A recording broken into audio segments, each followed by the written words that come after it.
Hai, Rifki di sini. Kali ini saya membaca berita ya di Twitter kasus tentang dari College Manfest ada mahasiswa S2 di Okinawa, Jepang sedang menelusuri referensi untuk memperdalam kajian untuk laporan tesisnya dia. Lalu karena ternyata risetnya masih sejalan dengan S1, dia menemukan skripsinya dia saat S1 di UI itu diplagiasi oleh mahasiswa yang sudah lulus, berhasil lulus dari sebuah kampus. Nah, ini gimana cara menyikapinya? Jadi saya mau nanti saya mungkin tunjukkan tentang skripsi itu apa dan bagaimana sih tugas akhir yang berkualitas, karena ini jadi concern saya belakangan karena saya juga membimbing skripsi mahasiswa. Ini saya belum tulis, ada keluhan mahasiswa skripsi itu susah. Iya susah karena mahasiswa tidak tahu skripsi itu untuk apa. Nah, di bawahnya itu saya akan jelaskan skripsi itu untuk apa sebetulnya dan kenapa harus dilakukan. Harus, karena itu tidak ada pilihan lain, karena itu adalah amanat Perpres, berarti presiden, dan juga ada undang-undang dan bukan undang-undang, peraturan kementerian dari Kemendikbudristek. Itu adalah aturan yang sudah ditetapkan bahwa pendidikan sarjana itu memiliki standar yang berkualitas. Tentu kita maunya kan begitu ya. Nah, kita bisa bilang dari keluhan mahasiswa tadi, kemudian skripsi susah, dosennya susah ditemui, tidak ada dana penelitian atau itu kan pada banyak ya. Nah, kita bisa bilang bahwa tugas akhir itu punya banyak jenjang dari tidak layak sampai yang berkualitas. Tentu dosen harapannya itu bisa menelurkan karya-karya mahasiswa yang baik dan berkualitas. Kita nggak berharap sama sekali kalau itu buruk dan tidak layak, karena berarti mempermalukan institusi. Anda punya waktu 4 tahun tetapi menghasilkan sesuatu yang sangat buruk, termasuk melakukan plagiasi, ya sebuah dosa yang sangat tercela, jauh dari etika akademik seorang mahasiswa. Hanya ada 4 hal S1 menurut KKNI. KKNI itu adalah kualifikasi ya. Teman-teman bisa membaca sendiri di peraturan Presiden nomor 8 tahun 2012. Mahasiswa itu kalau lulus dari S1 bisa mengaplikasikan bidang keahliannya. Ya, aplikasi. Jadi yang pertama, yang kedua itu menguasai konsep teoritis. Nah, ini kenapa kalau di sidang skripsi selalu ditanya, misalkan dia penelitian tentang membuat alat. Alatnya menggunakan cahaya. Pertanyaannya adalah teori tentang cahaya. Kemudian mungkin ada yang bidangnya sosial, menggunakan satu metodologi, maka akan ditanya metodenya itu apa lebih dalam secara teoritis. Jadi tidak hanya bisa mengaplikasikan tapi juga bisa menguasai dasar pengetahuannya. Lalu yang ketiga itu mengambil keputusan yang tepat. Nah, analisis. Jadi kalau kita melakukan analisis berarti kita juga membuat keputusan. Ada banyak sekali orang yang membuat keputusan tanpa analisis. Contohnya orang main judi. Orang berjudi tidak sekalipun menggunakan analisis, tapi menggunakan hasrat, menggunakan nafsunya dia untuk top up lagi, depo lagi. Nah, itu kita mau hindari. Jumlah S1 di Indonesia ini sangat sedikit, teman-teman. Jadi, yuk, kalau kalian adalah salah satu seorang mahasiswa, calon sarjana, maka paling tidak hindari judi. Gunakan analisis kalian untuk tidak melakukan itu. Karena itu adalah keputusan hidup yang buruk. Nomor 3 dan nomor 4, bertanggung jawab pada pekerjaan sendiri. Ya pastilah, kalau kalian lulus, maka bisa menjadi seorang pribadi yang utuh, bisa bertanggung jawab, melakukan pekerjaan apapun. Melakukan plagiarisme otomatis tidak bertanggung jawab. Melakukan plagiarisme berarti tidak melakukan analisis apapun. Plagiarisme itu tidak menguasai konsep teoritis karena dia mengambil milik orang lain, tidak menguasainya. Atau bahkan sampai ada joki yang membuatkan PowerPoint. Itu saya nggak masuk akal. Itu sangat merusak pola pendidikan kita. Ya, jadi buat apa sih ya sarjana? Buat apa untuk sarjana itu buat apa? Lebih baik teman-teman itu kuliah itu programnya vokasi. Atau SMA itu jangan SMK. Tapi jangan SMA, tapi SMK. Yang kejuruan. Agar apa? Agar kalau punya keterampilan bisa langsung kerja. Jangan menganggap S1 untuk kerja. Enggak, salah kaprah. S1 itu mendidik teman-teman jadi ilmuwan, analitik ya. Kemampuan yang diasah itu adalah analisis, bukan untuk kerja. Jadi nggak nyambung. Kalau kuliah S1 kemudian inginnya bisa kerja. Dan itu akhirnya menghalalkan segala cara dengan joki, tugas. Dikasih tugas sama dosen, minta tolong dikerjakan orang. Ada tugas akhir yang harus dilakukan sebagai penyempurna studi, juga pakai joki. Lalu apa yang didapat selama proses pendidikan? Nggak ada. Gitu kan? Nah ini sangat menciderai proses itu semua. Lalu standar minimal kita hanya 3. Ini juga saya sepakati, bahwa selama saya membimbing skripsi, saya tidak pernah memberi bobot yang lebih kepada mahasiswa. Kalau mahasiswa saya, yang saya bimbing merasakan bimbingan saya kok berat, mereka harus bertanya kepada diri sendiri. Kapan mereka bimbingan, kapan mereka ngobrol dengan saya, kapan mereka menceritakan bagaimana situasinya. Kalau ada yang merasa kesulitan, saya jamin tidak pernah melakukan diskusi. Nah, berarti kuncinya adalah komunikasi. Kalau kita ada komunikasi, maka standar minimal ini akan tercapai. Bahwa mahasiswa itu kalau sudah segini cukup, bisa kita luluskan. Nggak perlu kita perpanjang, harus melahirkan karya ilmiah yang mengarah kepada pencapaian prestasi Nobel. Bukan, sama sekali bukan. Kalian itu cuma S1. Saya aja yang S2 aja belum bisa melakukan apa-apa. Maka saya tidak akan tega untuk melakukan yang lebih daripada itu. Yang pertama, menyelesaikan sebuah masalah. Apalagi kalau teman-teman engineering ya.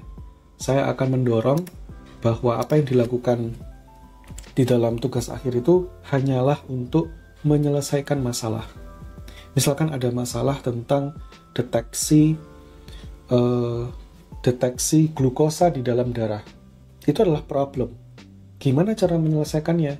Oke, kita bisa menggunakan cahaya untuk ditembakkan ke darah, lalu darah akan memantulkan cahayanya, ditangkap oleh fotodioda, maka kita akan bandingkan, ukur dengan sinyal analog, sinyal digital, diolah, lalu diprediksi berapakah nilai miligram glukosa yang terkandung di dalam darah. Jadi secara tidak langsung, alih-alih kita menembus dengan jarum, kita cukup menggunakan cahaya untuk mengetahui kandungan gula di dalam darah. Itu problem yang harus di-solve. Oke, kalau itu sudah terjadi, sudah dikerjakan, maka cukup. Pak, tapi alatnya jelek, akurasinya rendah, presisinya rendah. Ya nggak apa-apa, nggak ada masalah. Kalau bikin alat terus gagal, itu skripsi tetap bisa lulus. Nah, jangan sekali-kali memanipulasi data. Kalian yang bekerja di lab, mengukur mungkin kekuatan struktur bata, kemudian ditekan, mendapatkan modulus Young-nya, stress, strain, dan nilainya jelek, lalu dimanipulasi. Saya juga pernah membaca itu di College Manifest. Ada satu sheet SPSS atau Excel begitu. Ini kalau satu responden saya ubah satu, boleh nggak? Tidak boleh. Kalian tuh harus jujur. Itu adalah bagian dari etika akademik. Integritas kalian itu dibuktikan dari setiap proses pendidikannya. S1 aja nggak bisa integritas, ya mohon maaf, kehidupan Anda lebih lanjut itu mengkhawatirkan. Indonesia ini butuh S1 itu sedikit sekali yang bisa kuliah S1, serius. Jadi 50% orang itu tidak sekolah, berhenti di SD. Dan orang-orang yang bisa berhasil masuk saja di jenjang kuliah itu cuma 6%. Sangat sedikit ya teman-teman. Jadi mengimplementasikan pengetahuan dan keterampilan, hanya itu, tidak diminta untuk menemukan sesuatu yang baru. Maka pentingnya sebuah referensi yang established, referensi yang sudah mapan untuk dipilih menjadi rujukan utama skripsi. Jangan memilih rujukan skripsi juga. Kenapa? Karena skripsi itu orang yang sama-sama baru belajar. Jadi jangan pernah menggunakan referensi skripsi, meskipun skripsinya bagus. Tetap kita butuh sesuatu yang lebih di atas itu. Entah itu journal paper, conference paper, itu lebih baik ya, daripada kita merujuk kepada skripsi. Satu-satunya kita merujuk pada skripsi itu satu langkah yang buruk. Kemudian yang kedua, S1 itu bukan riset. Meskipun kalian ada yang menganggap bahwa kalian berada di lab, itu adalah riset. Bukan ya. S1 itu nggak riset. S1 itu cuma belajar menerapkan pengetahuan. Misalkan mengoperasikan alat XRD, menerapkan alat press, menerapkan alat apa begitu, terutama di engineering ya. Atau menerapkan teknik statistik, principal component analysis, faktor analysis, menggunakan programming R atau Python. Itu cuma implementasi, cuma praktek. Itu aja. Dan yang diatur di sini di format adalah rumusan masalah, bukan research question. Itu dua hal yang berbeda. Rumusan masalah ini bisa jadi sudah pernah dipecahkan oleh orang lain. Contoh, gimana sih cara mengetahui kandungan gula di dalam darah? Itu sudah dilakukan orang lain. Dan dilakukan oleh mahasiswa satu, nggak apa-apa. Kita ngulangi pekerjaan orang lain, boleh, nggak apa-apa. Itu bukan research question. Research questionnya bisa jadi adalah sesuatu yang belum pernah dilakukan orang lain. Dan ini levelnya S2 dan S3. Dan dosen tidak seharusnya juga untuk memberikan beban rumusan masalah menjadi research question. Ya, jadi ini sekedar untuk menjawab rumusan masalah. Makanya antara bab 1 rumusan masalah harus sinambung ke kesimpulan. Kalau misalkan kalian punya 3 rumusan masalah, ada 3 pertanyaan yang akan diselesaikan di dalam laporan tugas akhir, maka kesimpulannya juga akan memiliki 3 jawaban yang tujuannya menjawab rumusan masalah. Sesimpel itu. Sesimpel itu. Nah, kalau kita mau sampai ke jawaban, nggak mungkin dong nggak ada analisis. Contoh, misalkan gimana cara kaya? Coba gimana cara kaya? Kalau misalkan dari pengamatan ada orang nggak pernah keluar, tapi tiba-tiba bisa punya uang banyak, bisa membeli apapun. Nah, ini kan kita kehilangan observasi kan? Observasi adalah bagian dari cara kita meneliti observasi itu. Nah, berarti ada yang hilang. Berarti analisisnya harus dilakukan dengan metode. Metode itu adalah apa yang mau kita lakukan, yaitu observasi. Agar kita tahu nih menghubungkan antara kok orang nggak pernah keluar kerja, tapi bisa dapat uang. Kalau orang tidak berpikir ilmiah, maka akan bilang itu adalah mungkin dia piara babi ngepet, mungkin dia piara tuyul, gitu kan? Nah, itu yang harus kita pecahkan. Kita lakukan observasi. Kita bisa wawancara. Simply nanya, kerjanya apa? Oh, saya bisnis online. Oh, saya punya klien banyak dari luar negeri. Itu ternyata observasi. Itu adalah metode ilmiah. Oke? Lalu masuk ke analisis. Oke, lalu kita hubungkan. Meskipun ada di dalam rumah menggunakan internet, kliennya luar negeri bisa dapat uang. Itu analisis. Sampai ke kesimpulan. Rumusannya adalah, kok bisa di rumah tapi dapat uang? Jawabannya adalah karena punya klien luar negeri. Bisnisnya dilakukan melalui internet. Solve. Itulah berpikir ilmiah, teman-teman. Dan saya harapkan ini standar minimal 1 dan 2 ini tercapai. Minimal sekali ini. Yang ketiga, skripsi itu cuma monodisiplin. sangat khas kalau misalkan kajiannya tentang budaya Jepang, maka akan sangat sempit di budaya Jepang saja. Kalau misalkan ada yang dari program studi fisika, maka akan sangat sempit hanya pada bidang fisika saja, tidak akan lebih luas daripada itu, karena memang bukan levelnya mahasiswa untuk melakukan lebih daripada itu. Oke, dan ini yang saya sedih adalah dampak joki, dan ini banyak sekali di Twitter, di X, yang akun yang secara terang-terangan untuk membela jualan gitu, bahwa joki itu digunakan. Dan saya bilang kualitas tugas akhir secara umum, bahkan sebelum ada joki, saya katakan sudah sangat rendah. Di zaman saya, tahun berapa itu? 10 tahun yang lalu lah. Tugas akhir itu beneran masih sakral, teman-teman. Kita mereferensi tugas akhir itu masih bagus-bagus. Memang selalu ada perulangan ya. Maksudnya perulangan tuh kayak, ini mirip sama itu. Cuma yang dibedakan adalah studi kasus. Yang dibedakan variabelnya. Yang dibedakan penggunaan rujukan standar. Yang dibedakan adalah penggunaan alat. Itu ada banyak variasi yang bisa dilakukan. Tetap kita latihan meneliti, bukan melakukan penelitian. Melatih diri untuk tahu cara berpikir yang logis, analitik begitu. Ya, itu 10 tahun lalu masih oke, tapi sekarang saya selalu marah kalau ada mahasiswa menggunakan referensi dari skripsi. Karena benar-benar kualitasnya nggak bisa dijamin, teman-teman. Bahkan dari kampus yang top, karena saya mengajar di kampus baru, yang mungkin kalau saya sebut nggak ada yang tahu ini di mana. Jadi ada kampus top di Jawa Timur, itu kok skripsinya kayak gitu ya? Kok lulus ya? Nah itulah dia, teman-teman. Bahkan sudah dibimbing dosen pun tetap ada yang lolos, tetap ada yang bocor, padahal itu kualitasnya sangat memprihatinkan. Tapi itulah tentang skripsi ya. Dan referensinya saya mendapatkan ini dari website ITS. Nah, referensi itu nggak main-main, teman-teman. Saya bicara ini dengan dasar dan nggak ngarang, dan bukan saya mengambil milik orang lain.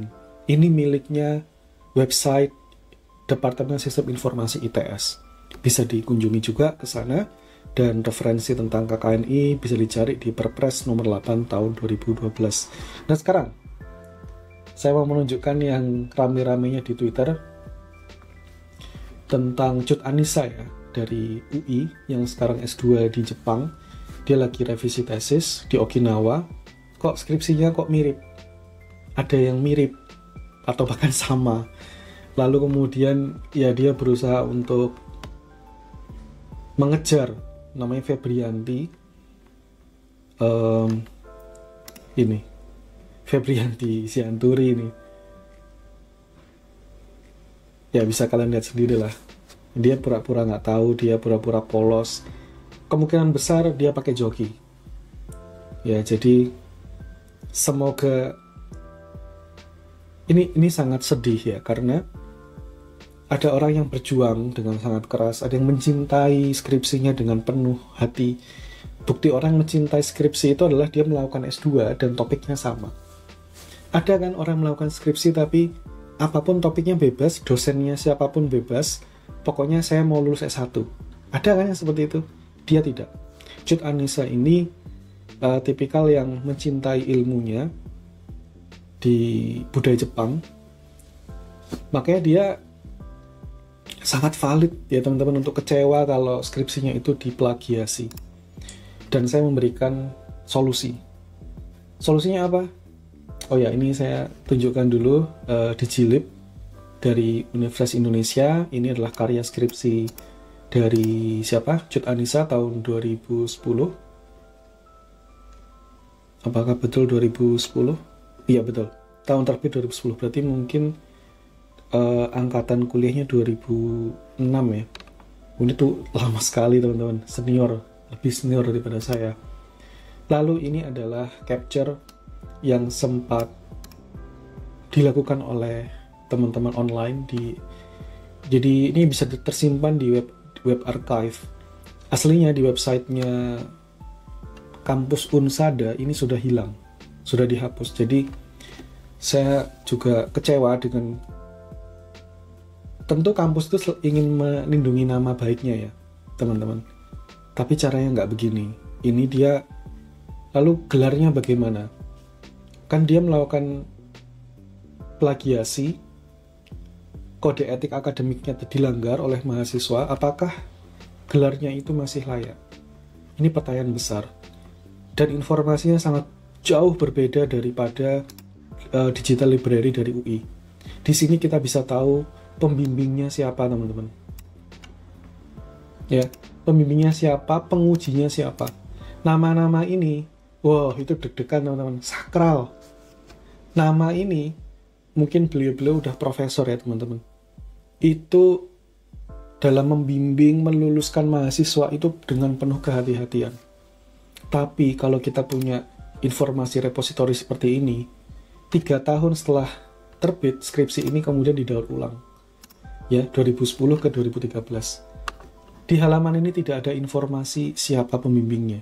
Saya mau mencoba download bab 1, 2 ini nggak bisa, karena ini cuma web archive, linknya nyala, tapi ketika merujuk ke filenya tidak ada. Kita nggak tahu pembimbingnya siapa. Di Unsada ini siapa pembimbingnya, pengujinya siapa, nggak bertanggung jawab. Itu cara repositori yang sangat buruk. Saya menyarankan agar Unsada memperbaiki repositorinya agar lebih informatif. Karena itu, akuntabilitas itu ngebikin kita percaya diri sebetulnya. Kalau kita nggak salah, kenapa kita khawatir? Gitu kan cara berpikirnya. Bukan kita tutup-tutupi, di-download nggak bisa, restricted to registered users only. Ini kan nggak bisa ini kalau nggak mendaftar ke digital library-nya. Ini kalau kita cari di repositori universitasnya udah nggak ada. Jadi dengan kata kunci Eisa Matsuri, hanya ada satu file di 2018. Ya sudah, tidak ada. Coba kalau kita klik ini, apakah kita bisa lihat? Kalau cover, saya butuh halaman pengesahan. Nggak ada, langsung ke pendahuluan dan kesimpulan. Karena di halaman pengesahan itu ada pembimbingnya, ada pengujinya. Itu beneran malu teman-teman. Saya pernah ada mahasiswa, saya jadi pengujinya, saya tidak luluskan. Karena saya malu kalau masuk ke repositori begini ya. Sementara kualitasnya akan diceritakan bertahun-tahun. Malunya itu sih, malunya, bukan malu, itu etika ya. Kode etiknya dosen juga harus melindungi itu. Kemudian ada cerita juga bahwa jurnal ini dari Malaysia, University of Malaya, menggunakan referensi skripsi tahun 2013. Kenapa dia nggak menggunakan referensi skripsi tahun 2010? Ya, itu kesalahannya dia sendiri. Karena seharusnya jurnal tidak mereferensikan kepada skripsi. Jurnal itu lebih tinggi teman-teman daripada skripsi. Menurut saya, dengan kondisi kualitas skripsi yang zaman sekarang yang sangat daur ulang dan kualitasnya sangat tidak bisa dipertanggungjawabkan. Ada salah satu skripsi yang saya ceritakan di Jawa Timur, kampus besar itu, dia mengatakan bahwa standar error yang diperbolehkan dalam simulasi adalah 25%. Lalu dia membuat daftar kode angka yang merujuk ke daftar pustaka, misalkan angkanya dalam kurung siku 11. Lalu kita cek ke nomor 11, itu ada sebuah publikasi, yang publikasi itu nggak bisa dikunjungi teman-teman. Jadi orang nggak bisa memeriksa, kok bisa error yang diperbolehkan dalam simulasi adalah 25%. Iya sih judulnya Australia bla bla bla, tapi tetap aja riset itu kalau nggak terbuka, nggak akuntabel, ya nggak dipercaya. Sesimpel itu. Sejujur itu sebetulnya. Kalau kita bilang kata siapa, maka katanya itu harus benar, harus bisa diuji, harus bisa dicek. Nah, ini saya menunjukkan nih repositori skripsi saya di tahun 2014. Nah, ini kan saya juniornya ya dari Jod Anissa. Kalau dicek file PDF-nya tidak tersedia untuk publik, tetapi Kalau tidak tersedia, maka saya punya ketakutan teman-teman. Misalkan ya, kekhawatiran, jangan-jangan skripsi saya juga bisa diplagiarisme, bisa diplagiasi. Ada cara, ini solusinya ya, dengan mengunggah secara mandiri ke Zenodo. Apa Zenodo ini? Zenodo adalah server repository preprint.